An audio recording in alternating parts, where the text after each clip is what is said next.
All right, so I'm Sundip Maru. I am a vascular surgeon out of Springfield, Mass.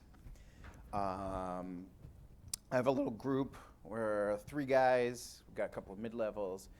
It's a bigger community hospital, but I think we do a fair amount of work. It's been a good ride for me. I've been there. They brought me on board about 4 years ago to revamp the program, and it's been good for us. So the goal here is to get through. Let me ask this first. How many are doing the boards September 11th? Got about half. And what about the rest? Research and stuff like that? Research. And when is the research coming around? September as well. Okay. So we got some research. We got some first timers. And how many are out of a 0-5 program? 2. Okay, 2. All right. So I'm going to go over a few things. I'm going to keep my, I go through a little introductory thing.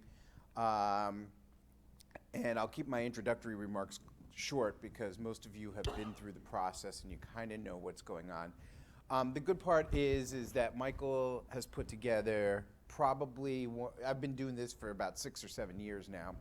And this time around, I think it's one of the stronger faculty crews coming through. We've got Peter Lynn, Barbowski, we've got Amy Coulter, Paul out of Mount Sinai. So all these people, we work together. We've known each other for a few years now. They're all good quality lectures. So I hope you guys get a good review out of this. Let's see. All right, so here's the goal. Eye on the prize. You want to get that certificate for you guys coming through. Here's just some numbers I'm going to drop out. Vascular surgery qualifying, 156, 92% pass rate. It's dropped just a little bit. All these numbers used to hang out at the 94% pass rate because everybody coming through was general surgery boarded.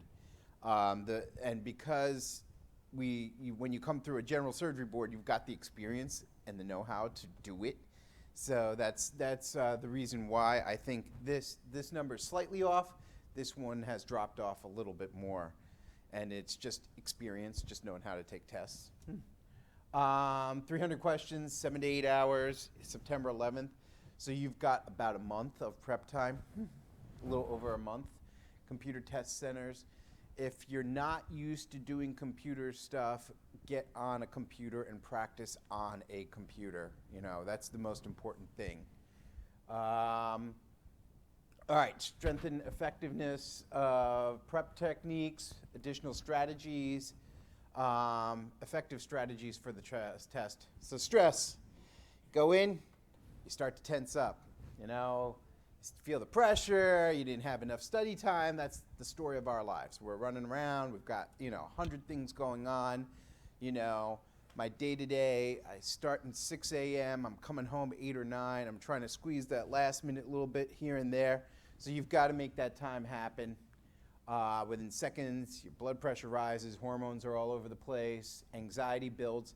So you got to be anguish, blackout, blank. So you got to be able to bring that down just a little bit. So one of the key things is that all of you are here prepping, and you're getting ready for it. I think that's the biggest thing to overcome this because it's not a hard test. The questions they generally ask are safe and straightforward. You can pin it pretty quickly, but you've got to just review the material. Don't let the fear paralyze you. Anti-stress techniques, mental attitude and performance. Relax. That's the one key thing. I think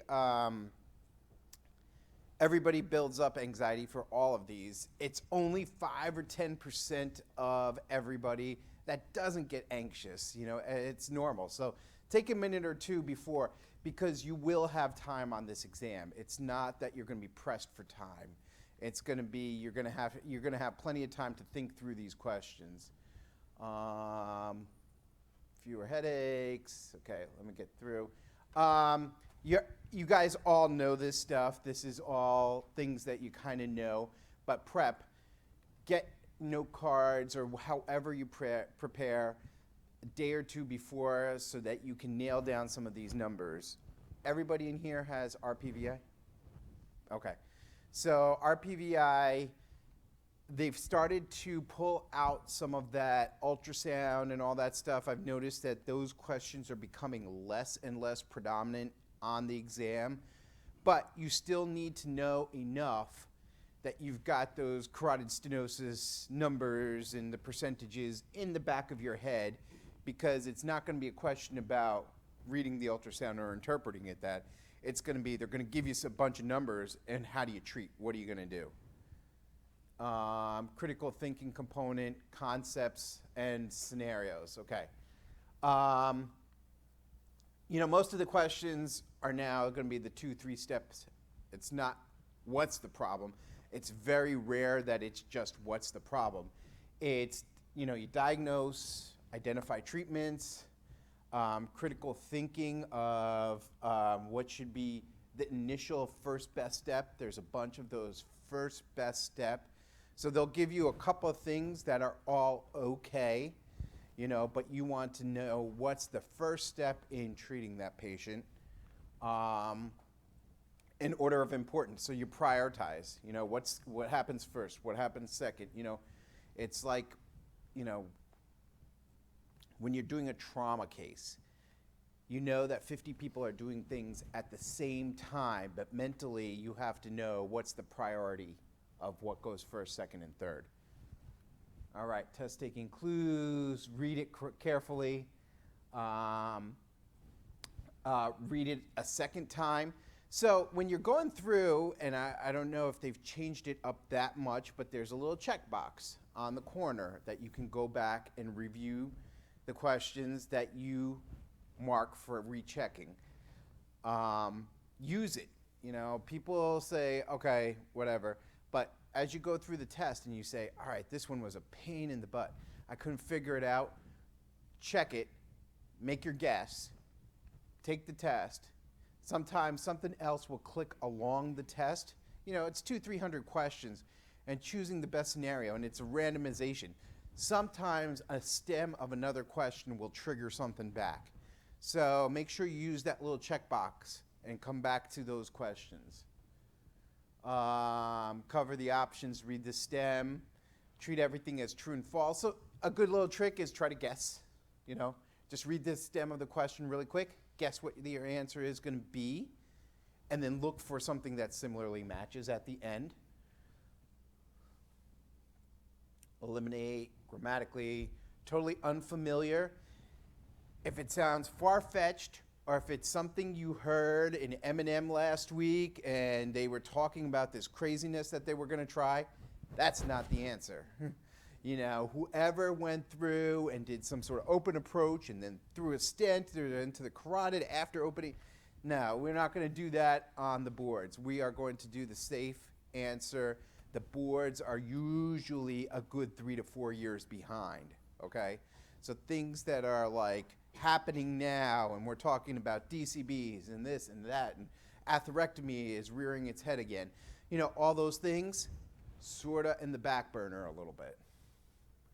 Above all, number of answers, lookalikes, double negative. Okay, let me see.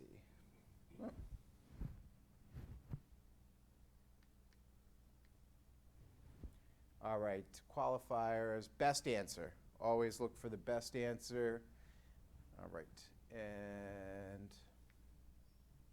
right, that's how I roll. Okay, so I'm going to go through my schedule. Usually I'm somewhere towards the middle end, but my wife has a vacation plan, so after here I'm out. So I'm going to go through the venous 1, 2. There's going to be a little break in between lymphedema, vascular graft infections. Then I'll go, we'll get our lunch break in, vascular lab, all the popliteal entrapment and all that kind of stuff. That's kind of straightforward. So the afternoon, the lectures will be crunched down just a little bit.